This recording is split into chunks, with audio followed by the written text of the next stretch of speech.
Welcome back to Throwing for Content, and today I'm going to give you an absolute endgame masterclass. So of course, this was intentional.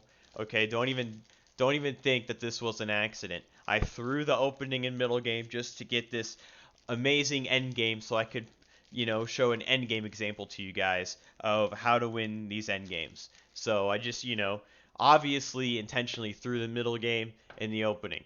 Let's get right into it. So he tries to throw the opening a little bit by just giving me a free pawn, but that's okay. I'll throw it harder. Just wait. So now he tries to throw by playing bishop to b4, which wastes a tempo because I already moved his bishop. It lets me trade queens, and then I can just develop over here, right? Now my bishop protects the pawn because my knight is pinned. But the computer, interestingly enough, is like you can go 6-head and sacrifice your pawn because then I'll win this pawn. Ooh, I can't even. This is how. Yeah, this is just the throwing for content is still a little on me, and that's why I can't. I can't like move my bishop anyway. So. Alright, so far so good. I don't really care about the double pawns. I'm up a pawn. Uh-oh. But now, I got to give the advantage back a little bit. We got to get to an equal endgame in order for me to demonstrate these endgames. It would be no fun if I was like, oh, hey, here's this endgame where I was at +9.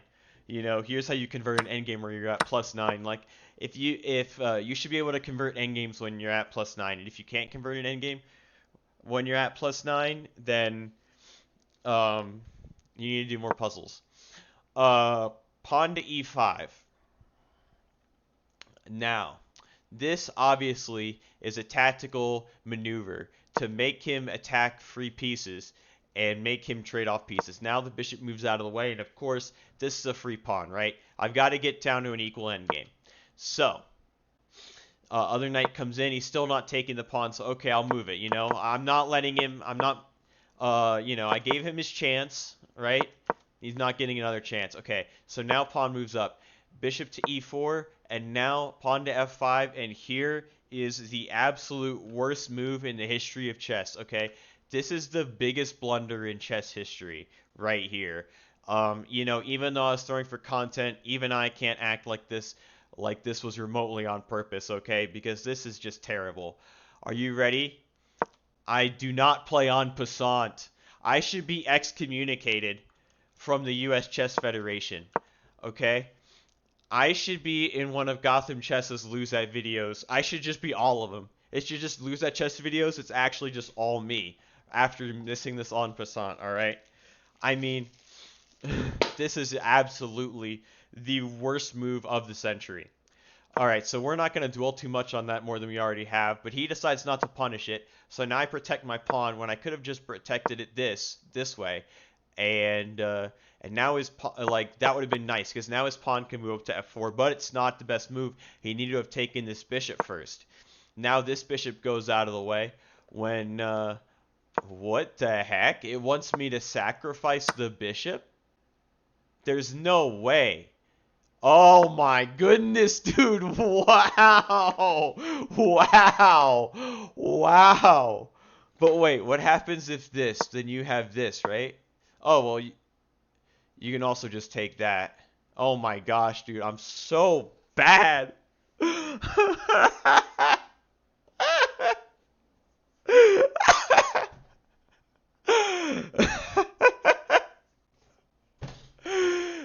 Oh my goodness. Oh my goodness.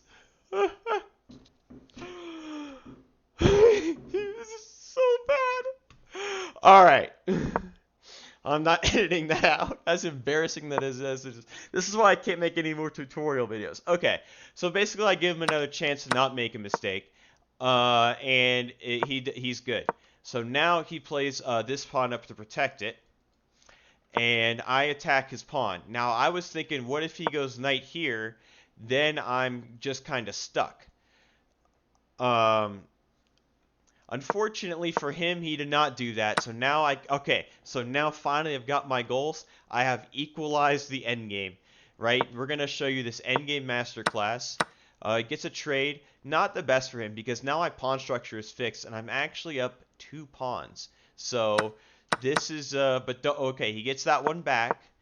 Now the computer wanted him to trade, but now I have this. And why pick up a free pawn when you can double up, right? Ben Feingold says double up on the bubble up. We don't need free pawns. We're already up a pawn. That's all I need, okay? I'm not gonna like I said, I'm not gonna show you a +9, right? I'm gonna show you a +1, right? That's more instructive.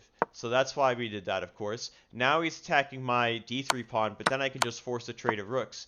And then I'm gonna attack the pawn when I could have taken it before, but it's okay. Rook defends, and now I trade, right? And this is actually a useful endgame concept. Every time the last pair of pieces is offered to be traded, you need to think about the resulting king and pawn endgame, okay? So black in this position needs to think before they play this. Is this king and pawn endgame winning for white, winning for black, or a draw? Right? And white's up a pawn, so probably it's like you're leaning, okay, I'm gonna play for a draw. Can you get a draw off of this position, right? Or the other thing you can think about it is like Stockfish obviously says it's a win, but which win is harder to get? Would it be harder for white to win with the rooks on the board or with the rooks off the board? Okay, and that requires a knowledge of king and pawn endgames. And king and pawn endgames, I'm going to make a huge video all about king and pawn endgames actually. So look forward to that, right? Some good's going to come out of this. Even though I did miss en passant, I'm going to make up for it by leaning into the endgame where there was no en passant misses. Okay? But you need to be able to look at these resulting king and pawn endgames and say whose side is winning, okay? So now he plays that. He thinks he can draw with this king and pawn endgame, or at least it's easier for him to get the draw. It's harder for white to get the win. I disagree. So I take the pawn. And now I play this and he runs out the clock. He had 2 minutes and 47 seconds left and he just let every single one of them run out. I thought he was going to play with 5 seconds left in this game. And I'm doing this guy a favor by hiding his name, but just letting the clock run out. Like, just resign if you don't want to play anymore. You know, like just don't let the clock run out. But really, in sportsman, so I'm gonna hide his name. But anyway, this is completely winning for white, and now I'm going to show you why. I was worried about this move. But then it's all about getting your king in. But I think white can play this. Is that still good? Yeah. And now white gets the king in this way. It's all about getting your king in. There's a lot of different ways you can go about it. And you kind of have to recognize them like as you play and kind of go through like developing a plan, okay? So, and oftentimes I'll see people in the end game, they just move pieces. They have zero plan. You need a plan. You have to ask yourself, what's weak, my opponent? This and this are super weak. Also, you can at any time play this and kind of undermine this a little bit, and you can play this and lock the structure up a little bit, right? But it's always a good idea to just get the king as forward as possible in these kingdom pawn endgames and try to hit one of these weaknesses right here.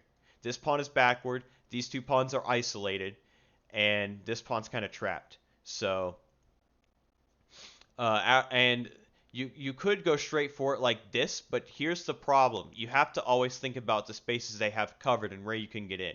He has all of these spaces covered. My king can't use those. So I have to find a way to get my king in with like essentially like these are burned, right? I can't move my king in there. It's lava. So the way to get in is this way. Okay? That's the way to get in. And let's say he tries to stop it. Well, now yeah, he's got the opposition. We could like waste a move, constrict this pawn even further, and if you play something like this check, well, now we just have king f4, and it's going to be harder for him to defend everything. King to f6, and then this pawn comes up. Let's say either way, let's say he trades. Okay, and now liquidated the position. And okay, here's why this is a win. You normally just these three pieces, this would be a draw. Black can go here and easily make it to the corner, and that's going to be stalemate. But here's the is this is the secret, okay? When you're making a plan, you want a position where you have multiple threats or is like super winning. This is one such position because black is distracted by the pawn. You go over here and you take these pawns and you win the game. Let's say also the king goes e6. You can still push. The king has to go over there. This is probably the easiest. King has to go over there. Now the king is too busy taking that pawn, and these are going to be free. Free pickings right here. And then the king might try to get in, but you're still taking this. And this is completely and utterly winning for white. So he just let the time run out. But I just wanted to kind of go through that endgame in a lot more depth, because I definitely, like, when I saw this rook trade all the way back here, when he offered this rook trade and I took it, I figured I could, like, I didn't see, like, this position. What I saw was, I saw I could get my king really active, and then I saw that, like, I had a path through. You have to see that, like, here, right? You take the rooks off the board, okay, bam, bam, I can get in this way when you're going for a trade. So, this has been a lot of me rambling, but hopefully you learned something, and you know, we can like also like laugh about how bad I am. I mean, how intentional I was about throwing, about in the opening and the middle game, but also we can kind of learn from these end games because I feel like the end game is super slept on with intermediate players because like tactics and free pieces and all that just tend to win more games. So see ya.